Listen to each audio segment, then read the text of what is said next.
tuzabangira kubasubirishemo turagenda turabitegura turongera tukicarana aratubwira ati impamvu nabibasabye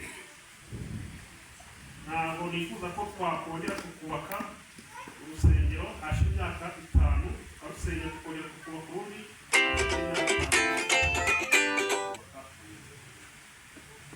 aratubwira ati njyewe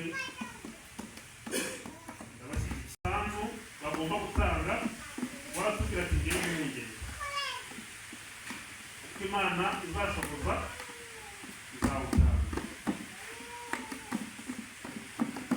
kugeza uyu munsi Imana imuhamagaye ari we warumaze uri buvuge umubare w'amafaranga yamaze gutangaho ariko niwe warumaze gutangaho amafaranga menshi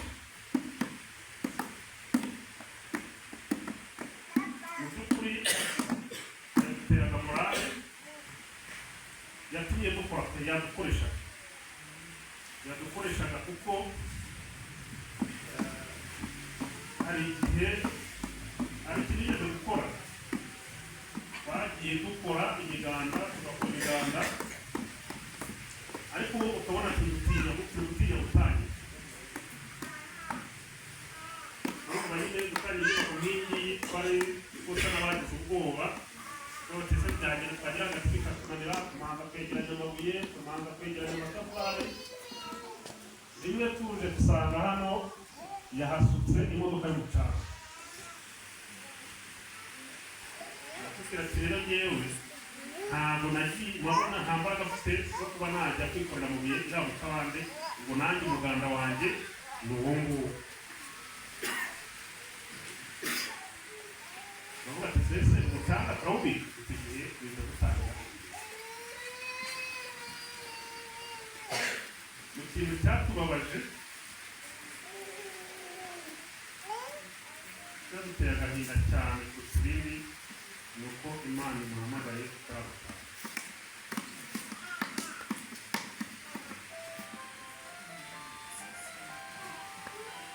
ni ukuvuga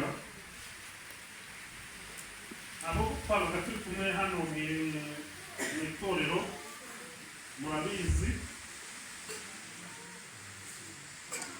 ntabwo iyo yabaga afite ubwitange ntabwo yababwiraga ngo azayazana yabaga kugira ubwaya ngaho namwe nimukore mukwereka n'itorero rero twumvise dukitsemo igikuba twaramusuye aho yararwariye mbere gufumba mbere n'ibye tugenda numvaga twahamagaraga abantu bari bugwaje bakagiramo agatima rwose abaganga batubwira ko nta kibazo ariko tugezeyo ubona ko iyo nta kintu kibazo kuko nari mbibonye turababaye cyane rero twashatse n'igikuba twabuze icyo kuvuga n'itorero gusa umuryango we twababwira ngo nimukomere mwihangane ibihe n'ibibi ntabwo byoroshye kubyitambukamo ariko nanone nyuma yo gupfa ubuzima bwakureba mwihangane harimo ituro ni ukuvuga ngo rero biba binagoye n'aka kanya kugira icyumuntu ariko ubuhamya bwe bivuze ku bijyanye n'ibikorwa yagiye akorera itorero ariko ntabwo navuze ibyo ku ruhande abantu yafashije abantu yagiriye neza ni byinshi cyane twavuga buri wese na hano buri wese wamuzi umuhaye umwanya ntabwo yabura ibintu bifashe nk'isaha yamuvugaho ntabwo tuzi yajyanye nawe ikibazo mu itorero ngo tugikemure nk'itorero nta muntu twigeze twumva uzakumure hano igihe mu bibazo by'abakirisitu turi gukemura amakimbirane nta muntu tubahuranisha nawe hano. Ntabwo dutegereje twumva avuga ko yaba yaramwambuye cyangwa ngo amuzaneho ibindi bintu by'uburiganya. Kristo rero w'intangarugero w'umukozi, nta kindi twavuga uretse kuvuga ngo Imana imutuze aheza, hanyuma ufite ibyiringiro ko umunsi wa nyuma, umunsi w'amateka tuzahurira nawe mu bwami bw'ijuru abazabashakira. Imana rero ikomeze guha umugisha kugira ngo asize no kuwukomeza, kandi natwe itorero natwe ntabwo bitworoheye dukurikije umwanya yarahagazemo. Ndatekereza kuzongera kubona umuntu nkawe uza akaziba icyuho bikagaragara ko icyuho cye nta gihari, biragoye.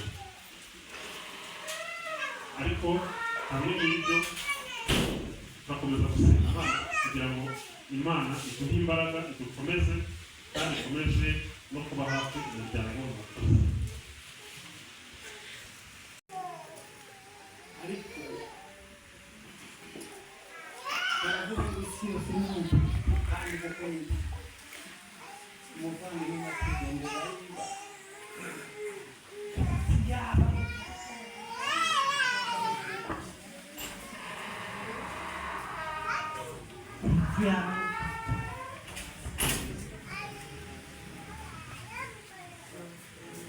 yaba ukubwa twakabaye twabuze kabaho, ariko Imana yamuzize ku isi n'undi yamwishuruje nta kintu twakora.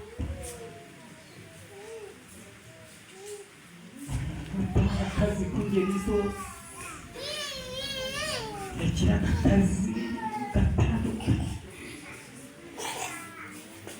ariko tugumye dushyigikije umuryango mugari, umuryango by'umwihariko. Imana ikomeze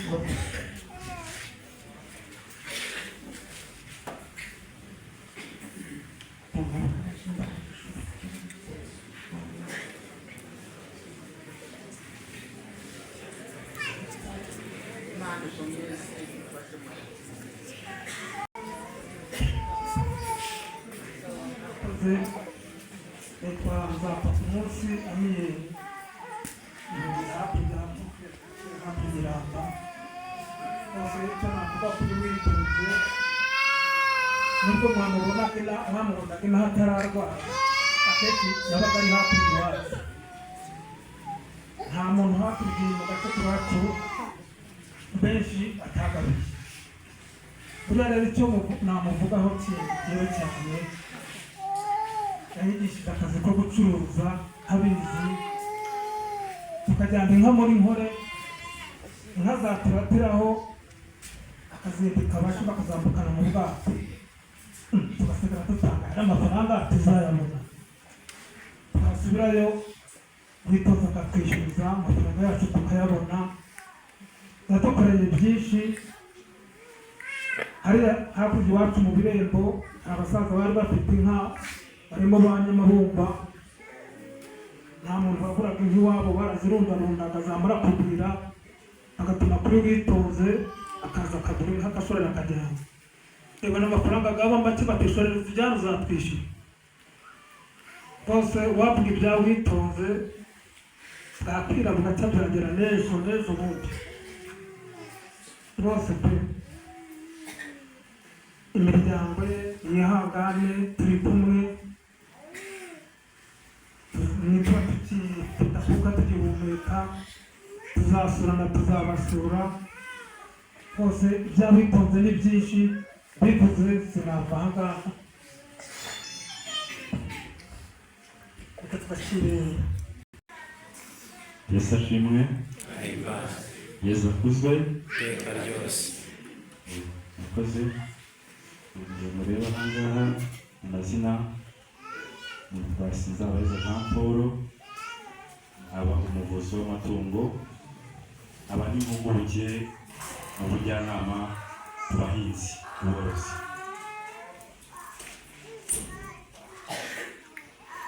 Kugira ibyo mvuga kuri mukuru wacu Uwitonze Gervais, nanjye nahera wenda aho namenyeye ubwenge.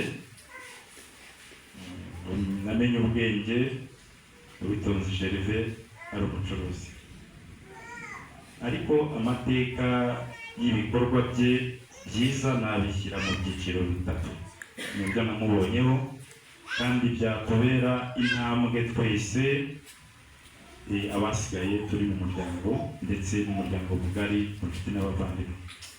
Ikintu cya mbere namubonyeho gikomeye ni ugukunda umurimo, kuwukorana ubunyangamugayo kandi akawunoza. Ibyo byaramuranze mu bwitange bwe bwose. Uko uyu musaza utambutse abivuze, Uwitonze Gervais yakuranye umuhate wo gukora, kandi umurimo we wari nk'italenta mu biganza Imana yamuhaye. Ryari italenta Imana yamuhaye. Kuri Imana iduha ingabire nyinshi, ikaduha n'amahirwe menshi, ariko uburyo tuyakoresha ni ishyaka buri wese ashyiramo. Italenta yahawe ry'umuhamagaro w'ubucuruzi n'intambwe yo gukora. Yakunze umurimo, awukora atawiguniraho kandi awukorana n'abantu b'ingeri zitandukanye. Mwarabibonye ku munsi wo kumuherekeza, mwabonye abantu b'ingeri zose bari ahangaha, ni inshuti n'abavandimwe mu nkiki zose z'igihugu. Yagenze Cyangugu ahacuruje inka, yagenze Kigali ahacururiza inka. Izo nka yaziguraga muri aka karere ka Rutsiro no muri intara yacu y'Iburengerazuba. Abamuzi yateje imbere benshi muri ubwo bucuruzi. Yabukoranye ubunyangamugayo kandi aharanira kunoza uwo murimo. Icyo kintu nabwira gikomeye abo mu muryango twese. Ikindi cya kabiri, yaranzwe n'urukundo. Urukundo ni ikintu gikomeye. Yaranzwe n'urukundo rukunda abantu mu byiciro byabo. Yarugaragarije mu bikorwa byo kuremera abantu benshi. Iyo twabaga twicaranye mu mwanya muto, nabaga nabonye nkamwicara iruhande, iyo yansangizaga ku mateka yambwiraga abantu yagabiye. Yambwiye ko muri uyu mwaka ushize twigeze kwicarana, arongora abantu yagabiye ageza mu bantu 110. Yagiye aremera inka. Murabizi ko inka ari ikimenyetso cy'urukundo, kikaba n'ikimenyetso cy'ubukungu muri iki gihugu cyacu. Abo bantu bose yaremeye nabo baremeye abandi. Ni imiryango yakuze, hari abana benshi bonse ntibarware bwaki kubera Uwitonze Gervais. Noneho ikindi kintu gikomeye, urwo rukundo ntabwo yarwihereranye, yanarukunze Imana. Agira ishyaka ry'itorero, itorero yasengeragamo bavuze ubuhamya butandukanye, ariko natwe hari ibyo tumuziho. Yakunda itorero, yabonaga umwanya wo gusenga akaza gusenga by'ukuri. Umwanya wo gusenga yarazaga akawusenga by'ukuri, kandi isengesho rishyitse ni irikora imirimo, ya mirimo mwavuze. Ntabwo yafataga umwanya w'ubusa ngo aze mu rusengero aze kwicara no kumva indirimbo, ahubwo yazaga aje kumva no gukora. Ibyo byaramuranze. Ibyo bintu bitatu rero by'ingenzi ni ibintu bikomeye muryango mugari twese tugomba gukomeraho. Ubuzima bwo kuri iyi si ntabwo ari burebure, ni ubuzima buhita, ariko ikintu gikomeye Imana izaduhembera ni imirimo dukorana n'abavandimwe, ni imirimo dukora dukorera Imana. Iyo mirimo izaduherekeza. Isengesho ni ngombwa, ariko isengesho ritagira ibikorwa, ritagira urukundo, ukwemera ntabwo kuba guhari. Ikindi kintu gikomeye ndamvuze bitatu mu byo yakoze kandi twagenderaho, ariko ndanavuga ibindi bintu bitatu yangaga kumuziho, yangaga kandi bibi cyane bidashobora gutuma umuntu wese azagera no mu bwami bw'Imana igihe azabikora. Uwitonze Gervais yangaga umuntu uhohotera undi, cyane cyane kwambura ubwambuzi. Kuba umuntu yakuguriza amafaranga ukayamwambura ukamubumbura bikarangira. Ibyo yarabyanga. Yangaga ikintu bita ubujura n'uburiganya. Kubera amateka ye yabaye muri ayo masoko mwaburaga mwe bajura n'iki, yarabyangaga. Yarwaniriraga uwo ari we wese wamburwa uri mu cyiciro bagendana. Icyo kintu yarabyangaga. Yangaga ubujura. Umva ngo umuntu yagiye kwiba afite amaboko yo gukora ibyo, yarabyangaga. Ni umurage twese abana be, barumuna be, n'abo yabyaye tugomba kugenderaho. Ikindi tugakunda abantu bose. Urwo rukundo rwo gukunda abantu bose, kandi agahora aharanira kutagira uhohoterwa bari kumwe. Ibyo byaramuranze. Ni nabwo buhamye umusaza atanze. Ibaze gusigira umuntu imari yawe, feza yawe, mukayihereza umuntu, mukanayisigira undi muntu wazayikurikirana, kandi agenda akayizana akayitsa kuri ba nyirayo, urukundo rugakomera. Icyo ni ikintu gikomeye. Umuryango mugari dukomere, twabuze intwari, kandi burya umuntu yitwa intwari ari uko yatabarutse. Ibikorwa bya Uwitonze Gervais tuzakomeza kubibona mu mateka yacu ari imbere, nibwo tuzagenda tubona byinshi byiza. Ariko ibyo tugomba guharanira ni ukumwigana, mu gukunda umurimo, mu gukunda abantu ingeri zose, noneho no gusenga. Ibyo bintu nibituranga, kandi nabyo bikwiye kuranga umunyarwanda wese muzima uharanira indangagaciro nyarwanda, kandi agahora azubaka. Mukomere rero, ibyiza byadusigiye tuzakomeza kubisigasira. Ibyo yangaga tuzakomeza kubirwanya, kandi yakundaga kunga abantu. Abagabo babaga bagiranye ibibazo bakamuhamagara akabahuza. Natwe mu buzima yadusigiye ni ukwemera kugisha inama no kugirwa inama tukumva. Ibyo nabyo bizaturange. Niwo murage mwiza nabonye yakomezaga yubaka, yirinze amacakubiri, yirinda ibintu bitandukanye abantu, aharanira urukundo. Turukomeze kandi tuzamubona umunsi w'umuzuko. Murakoze. Haleluya. Amen. Yesu ashimwe. Tuvuze ibintu bya Gervais baracyabwira, yadukoreye byinshi. Twarasangiye, twarasabanye, twakoranye byinshi. Gervais umuntu wambaga agasuzuguro, agasuzuguro ntiyagakundaga rwose. Ibyo twamubwiraga ntapfuye kubona byose bitekererezo bishoboka, n'agakomeye akakuzinga. Ariko yari umuntu ushyikirana, yakakuzinga, yakakuzinze, ntabwo ati icyo nakuzizana ni iki. Ntabwo kuvuga amagambo y'amahoro mu ruhande rwanjye. Yatubaniye byinshi nk'uko babivuze. Yahaye abantu benshi inka, yaba muri Ramba, yaba Kigali, ngabara abavuye baje bari hariya. Yahaguruka mukamureba, duherutse kujya gutaha inzu bafatanije, yahaguruka mukamureba. Amen.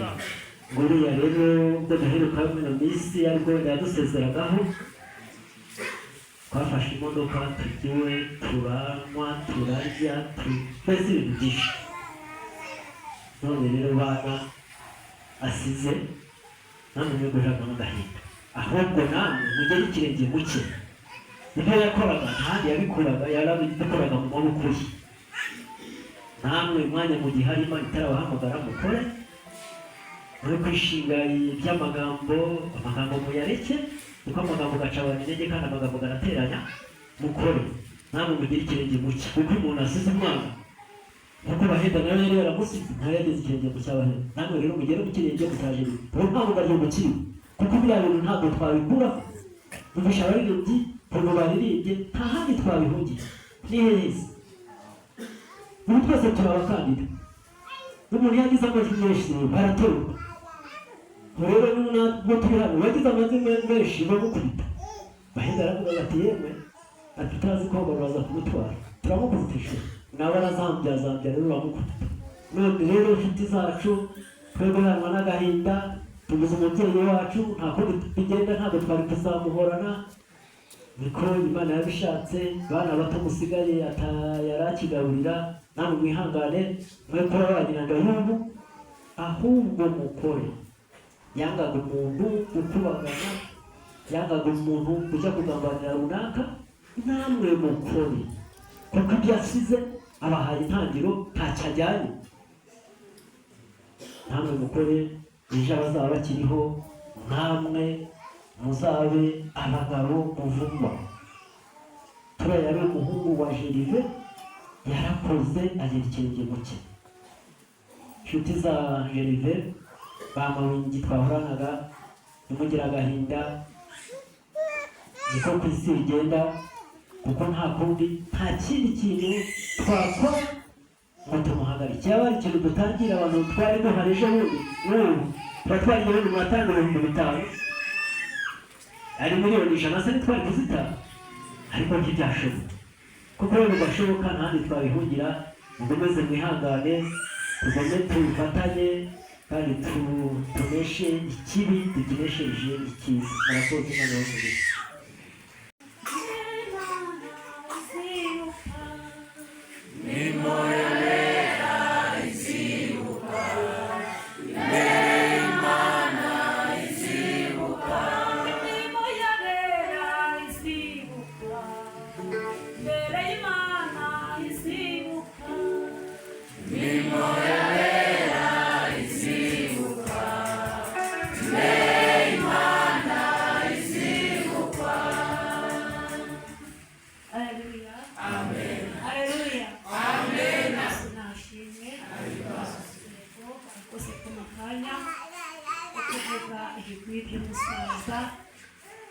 Kandi icyo mbanjije kuvuga ni ugushima, ni ukuri ndashima inshuti n'imiryango batubaye hafi. Ndashima abakristo babanye mu murimo wo gukorera Imana, batubaye hafi, baratwegeye badufata mu mugongo. Ni ukuri turiya munsi yatabarutseho, ngiye tukimara kuva i Kigali tuzanye umurambo, narebaga abantu nkabona ni inyanja, naribazaga ese ni umusaza baje kuvuga. Byambereye igitangaza, ariko ku rundi ruhande rumwe ndavuga ni uko bisa kose uyu mubyeyi yarabaye. Ni ukuri uriya munsi warantangaje, nubwo yari agahinda n'umubabaro, ariko ndashima Yesu ko yakomeje kudufasha mu mugongo kandi akomeza kudukomeza. Ni ukuri Yesu ni umugabo ukomeye. Haleluya. Ni ukuvuga ngo ntabwo ndibuvuge byinshi, ibyo ndibuvuge kuri uyu musaza. Ubwo ni njye mwana mukuru mu bana be, ni njye fura ye, ubwo rukuru umudamu witabye Imana. Ni ukuvuga ngo ejo bundi hari bambwiye ngo bamara akanya n'undi, icyo gihe hari uko nabivuze. Ni ukuri uriya musaza wacu n'ubwo agiye ntacyo twamuboranye, yadusize turi abana 5 ku rugo rukuru, abakobwa 3 n'abahungu 2, twese turubatse. Umva yaratureze rwose nta kintu twamuboranye. Ibaza aho umuntu w'umugabo arera abana, umudamu we batari kumwe, akabarera akabakuza. Nta mwana wigeze wiba, nta mwana wigeze wigira ikirara cyangwa ngo agende ngo kubera ko hari icyo yamuboranye. Ni ukuri papa yatubereye umubyeyi kandi yatubereye intwari, ndetse dushingiye no kuri aba bavandimwe ubuhamya bari kumutangaho, yatubereye intwari. Buriya mu bintu yangaga mu buzima bwe, ikintu cyo gukubagana ugafata icyo udahawe, icyo kintu rwose mpagaze aha yari ikintu yanga mu buzima bwe, kandi agakunda icyo bita umurimo. Ni ukuri rwose pe, ikintu cyitwa umurimo cyo yagikundaga. Ubwo rero nta byinshi ndi buvuge, ibigeretse kuri ibyo Yesu n'ubizi wenyine.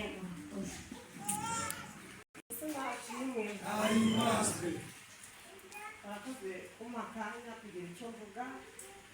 Mbere na mbere baje kubasuhuza abantu wese mwaje kwifatanya natwe, mbanje kubasuhuza. Birashoboka ko hari abantu twabanye ku itariki yo gutabaruka bwa mbere atambuka, akaba ariko twongeye kubonana.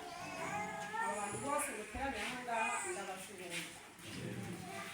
Ni ukuvuga ngo icyo navuga umutware wanjye,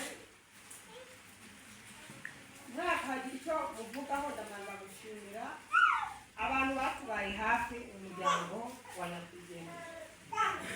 Ndashimira umuryango wanjye by'umwihariko uwo nkomokamo, mvuka n'uwo nashatse bambaye hafi bafashe mu mugongo bakoze uko bashoboye Imana ibaha umugisha. Ndashimira abaturage bose bambaye hafi Imana ibaha umugisha.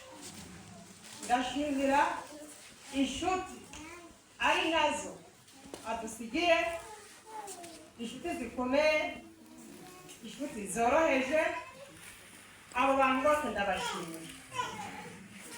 Ndashimira itorero yari arimo dukorana umurimo w'Imana, by'umwihariko Imana ibaha umugisha itorero, abaririmbyi Imana ibaha umugisha kubera ko babaye hafi yacu.